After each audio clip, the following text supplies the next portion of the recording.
Hello guys, pupunta po ako ng palengke ng bayan. Tatry ko po dun manghingi ng makakain. Baka sakaling may magbigay po sa akin dun.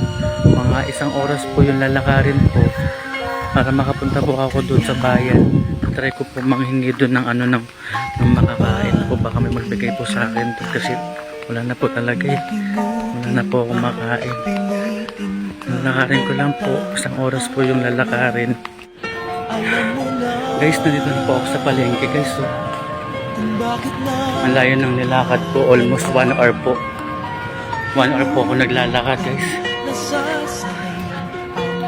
Sabi nga po yung pause po. Sabi po yung pause.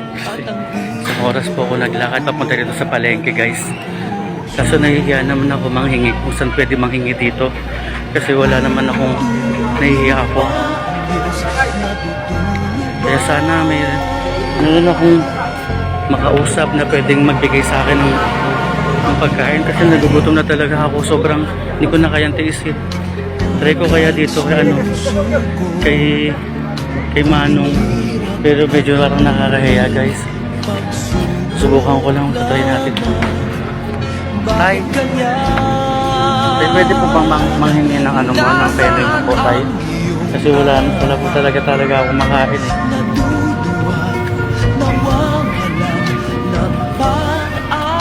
Guys, thank you tayo. Guys, binigyan ako ni tatay ng penoy guys. Ito si tatay. Tay, thank you po ah. Thank you tayo. Thank you po. Thank you po sa penoy tay. Ayun guys, salamat na nabigay sa atin ng penoy guys.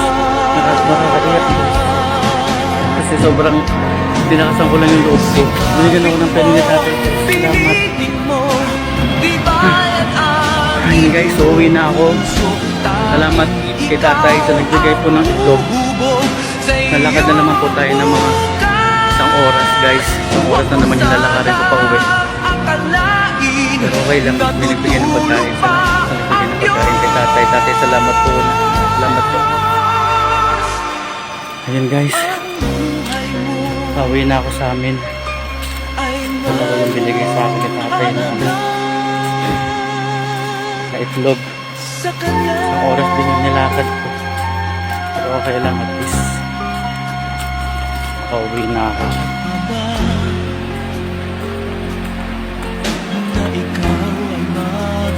Ito yung guys, yung nadaanan guys. So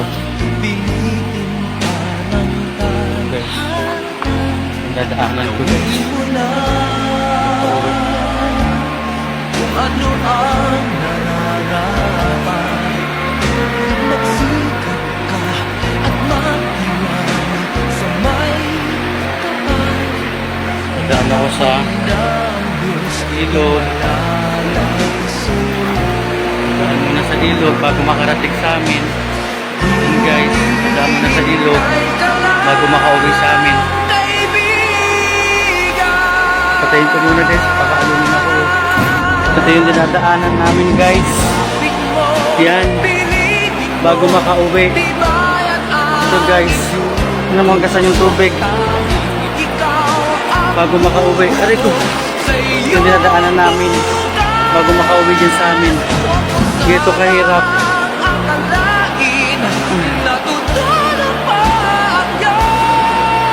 Yan, kararating ko na. Kainin ko na yung binigay sa akin ng tatay. Nanginig pa ako. Tay, nagutom ako. Salamat kay tatay sa nagbigay sa akin ng penoy tayo. Salamat tayo. Gutom na po talaga ako. Wala nga po kong kanin eh. Wala po kong kanin.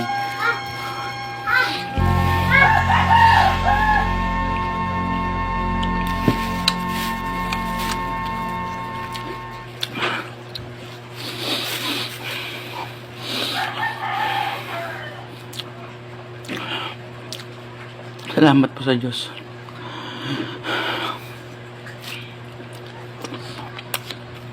Salamat.